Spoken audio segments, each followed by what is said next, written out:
Hello and welcome to the shooting channel. My name's Des and I work at the Oxford Gun Company. This is my Benelli M2. There are thousands like it, but this one is mine. And in this episode, David is going to teach me how to shoot it. So stick around to the end of this episode to see if he can teach an old dog new tricks.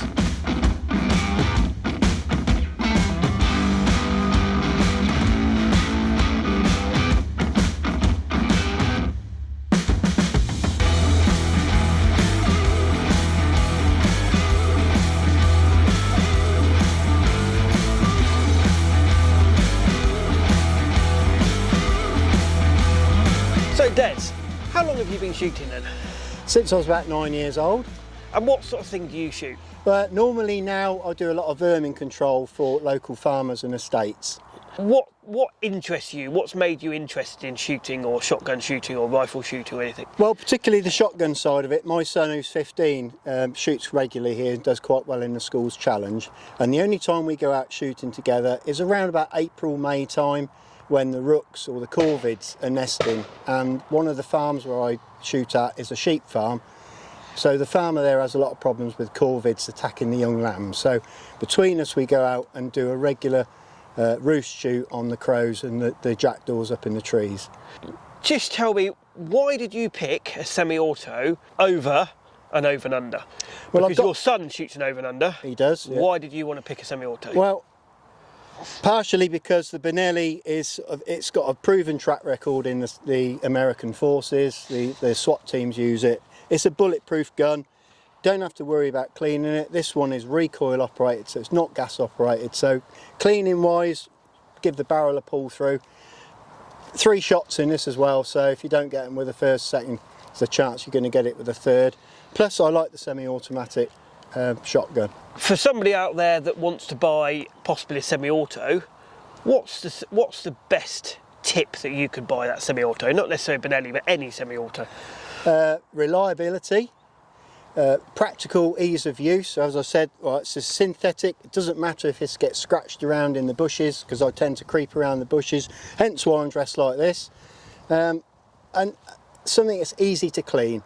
Drop the barrel off this, put a pull through it.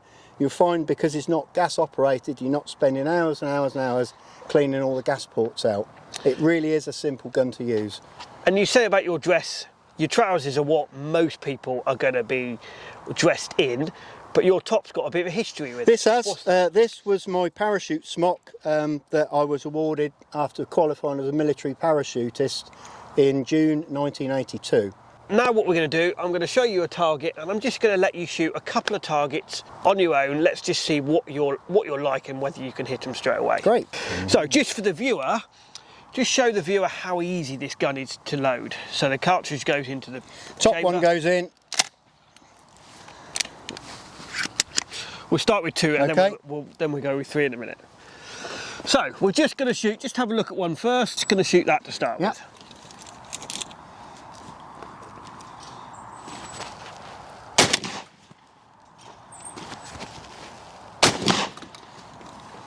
That wasn't a bad start, was it? More. That was a good start.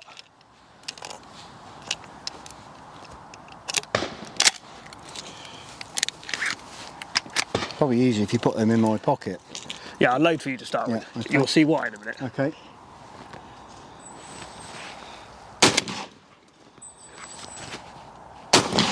So the one thing I will say, just to pick holes and things, is when you mount a semi-auto compared to an over and under, semi-autos tend to be a little bit low in the comb. So the one thing I notice is that you don't put your head right down there. You just lift your head off. Right.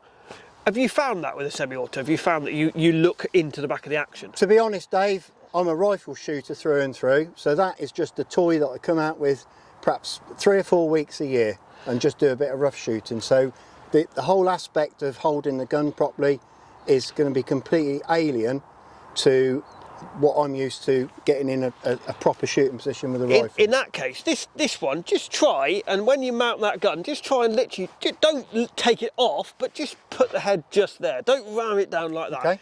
That might make it, and you'll notice the difference. Just put one in to start with. So literally, what we're looking at doing is do that again. Look out there. That's it. And just literally touch it. Don't ram it down. Okay. Just keep your head up a little tiny bit. Ready? Yep. That made it a bit easier. Still got the same results. Still got, but we're going to smoke it this time. You chipped it.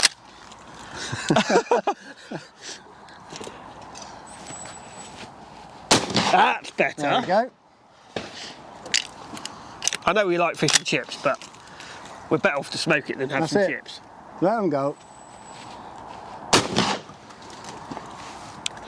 So now what I want you to do, and I have done this with your son, what I want you to do now is I want you to shoot the clay, and then just like a pigeon, like you're going to shoot one and there's another pigeon there, shoot the biggest bit. Just to keep your head on the gun, just to make your eyes work. So twice. So you went straight over the top of that, Yeah. because your weight came on the back foot. So now try and keep that that weight forward and go down with that clay. So look where that clay's going. Yeah, it's dropping all the time, isn't it? Yeah. So. Okay. That's better. That make a difference. If Yeah, you lean, yeah. as soon as you lean back, your head comes off the wood. If you keep your weight forward, it keeps your head down onto that gun. Yeah.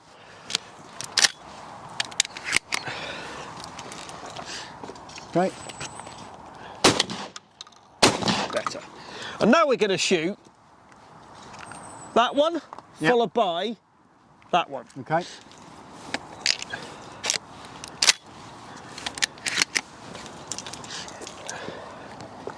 Okay. Why do you think you missed the first one? Rushed it. And your head came there, and your head was here rather than Yeah. here. It was the anticipation, knowing that I've got to get this one because there's another one on its way in. Yeah.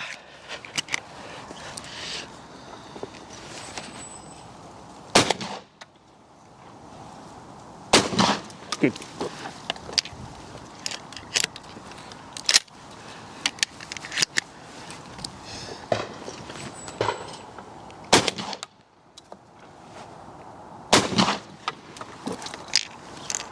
He's not saying that I've hit two at a time here, is he? He's not No, not mentioning yet. that.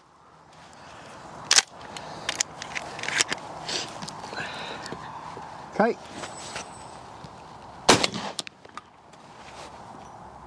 That's better. Smokes that one.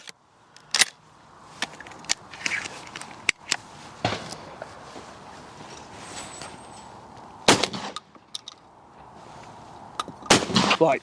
Any questions on that before we move on? No, I think now I'm getting on there now. I know where the aim point is and where I've got to get it. Obviously, I know where it's coming from because we've seen several birds come now. Throwing the second one in was a little bit hard the first time because I was anticipating, oh, I've got to get the first one because Yeah. the second one's coming. And does it help just keeping your head slightly off that wood? Yeah. It's still touching the wood, Yeah. but it's just not rammed down on that wood. Yeah, I'll say I've Because- never had a lesson with one of these, so If you think about it, the head hit on a semi-auto, this bit's wider. Yeah. So when you put your head onto that gun, you're looking straight into here Yeah. rather than there. Whereas on an over and under, it's a little bit narrower. Right, let's go and shoot something else. okay. Let's go and Gun shoot. safe. Obviously, you've been watching the shooting channel for a few years now, and we are quite different to the way other YouTube channels and the way your own YouTube channel, Predator Protection UK, works. And we are there trying to get new people into the sport. From your point of view, how would you recommend, if there's a viewer there and they want to get into shooting pigeons or rooks or something like that, what could you say to that person to try and encourage them that it is a nice sport, it's a good activity to do? It is a great sport, and I think it's like everything you need to come along to. Here we've got an ideal shooting ground here, and I think the best benefit we have here is we've got a gun shop. You can go along, you can do all your research you like on Google, find out the sort of gun that you're interested in, do some research, watch one of your own videos on that gun, come here, have a lesson, go out and try that gun, get fitted for the gun. As you said, guns are all the same shape, they're all the same sizes, but it's the people that are changed in the shapes and sizes. So you need a gun that fits you. So don't just guess it, don't blag it, come along, have a lesson with yourself or with Robert, and learn the basics before you go out and start trying to do some serious shooting. And I mean, I always think sort of you're into the air rifle shooting as well, and air rifle shooting is kind of the cheaper end of the sport, but the sport at the moment is getting knocked upon with people shooting people for the people that don't like guns, that don't like shooting animals, that are watching this. What can you say to them? We've gone round, there's probably half a dozen other people shooting on the ground today. How can we change that image of shooting? It's a sad fact of life that one bad egg spoils a bunch. A lot of people drive cars. You get 2 or 3 people that decide that they're going to drink and drive. That doesn't mean that everybody else has to have their licence taken off of them. It's just an unfortunate fact of life, Dave, that things happen. You cannot control what people decide to do with a legally owned shotgun. It's just the way of the world, and it's sad that one person's actions affects your hobby, your lifestyle, my hobby, my enjoyment going out in the evenings. And what about your son shoots? What did he like about shooting? He was 12 years old when he started? 12 when he started, he's 15 now. Why is it so important to get youngsters, young boys and young girls into it? Well, I think getting kids out in the fresh air, obviously when I was his age, my hobbies were fishing, shooting, cycling, and we combined all 3 of those together. So you're out all day, school holidays, you're on your bike from breakfast, late home for dinner because you've been fishing. I think coming out, a youngster his age, 15, coming out fresh air, learning something that could become a useful aspect in his role if he joins the forces. I think shooting is a great thing. You meet a lot of interesting people, can open doors for you in the future, and it's another skill that you can put in your CV when you're applying for a job. You working in the gun shop, what can you say about working in the shooting industry in the gun shop? Because it's a very different industry to work in. It's a very different, interesting environment. I've met a lot of people that have become friends of mine. I take people out. It's quite interesting being on the air rifle side because obviously we've got that 9-lane range now, and I take time to go over and watch people shooting. And out of those really good shots you get, some of them I sort of cherry pick and I take away and do some rifle shooting with me. And in fact, Alex, our cameraman, is one of those people that's been on one of my videos. So it's enjoyable to get a new shooter, take them out and take them through the whole process of learning how to shoot accurately at targets, and then going out and shooting live quarry for farmers for vermin control. And if there's a young person watching this that's always wanted to get into the shooting world or getting into working in the shooting world, can you give them a tip of how to do it or whether you would do it? Like I did, get a Saturday job. And that's how it started here, wasn't it? I came here as a Saturday job to help your dad. And then it's grown. And it's grown, and we've progressed the air rifle into a bigger section now. We're getting more customers. And I've said it to your dad, I've said it to your sister, it's the best job I've ever had. And now we're going to put 3 clays in the air, and I'm going to get you to kill all 3 clays in one go. How long is this? Is this going to be a 10-part episode? So for a bit of fun, and just, I know on a clay ground technically you should not put 3 cartridges in the semi-auto, but this is a bit of fun, and Des will hit 3 clays in the air at once. I love your confidence. Okay, come on then, let's do it.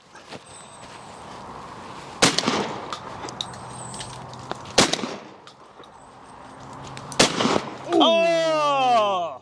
That last one needs a little bit more lead. Okay.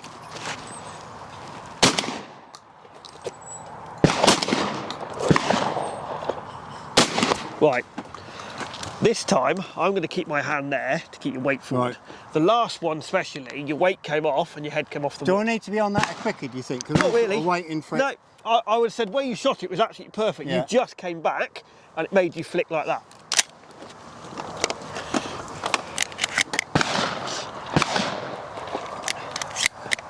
We can edit this, Alex, so I'm hitting them all, can't we? Ready? Yep.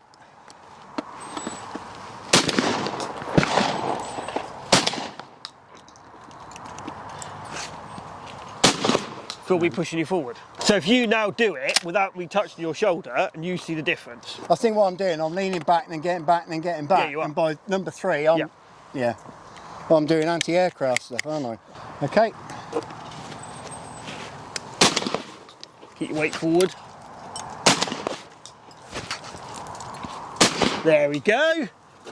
Just showing me age. Oh, just behind it. Come on then. You missed the foot. Oh, you did hit it, got all it, 3. That's Alex, that's 60 quid. Pull. Oh, well shot, sir. 2 out of 3. I'm not doing That's that. a Meatloaf song, isn't it? I ain't doing that again. What did you think of that? I loved it. It was great fun. Anything that you picked up of it? Any tips that you picked up? Yeah, definitely. Sort of not emphasising or sort of over exaggerating where the clay's going to come from. Being on it, just passing it, and then shooting where it's going to be, not where it is. That's the thing, isn't it, with these? It's shooting, and I always say, in a way, you don't have to think about lead. You'd think about if the clay's going that way, overtaking it and shoot the gap where the clay's going. So if the clay's going there, just shoot where it's going. Yeah. And that's the biggest thing. People get so complicated with lead rather than shooting where that clay is going. If that clay's going that way, shoot that. Or pheasant or bird or pigeon or whatever you're shooting. But if you look where it's going, like when you're driving a car, you don't look at the end of the bonnet, you look where you're going. Exactly, yeah. And that's the biggest thing. One thing I will ask, what is that? Well, that is called an apex tie. This is the last piece of equipment that connects you to the Hercules or whatever you're jumping out of, that's connected on the end of your parachute. So traditionally, I know we're not supposed to do it, you always take the first apex tie from your very first parachute jump. So that was June the 16th, 1982, the day after my 21st birthday. Are you that old? I am. Cheeky git. I hope you've really enjoyed that. First thing, please comment below if you've seen Dez's YouTube channel. Please comment below if you found this was interesting and fun and enjoyable. And Des, I hope you've enjoyed it. Well Thank you, done. David. It's been absolutely fantastic. Thank you for watching. Please like and subscribe, and we'll see you on the next one.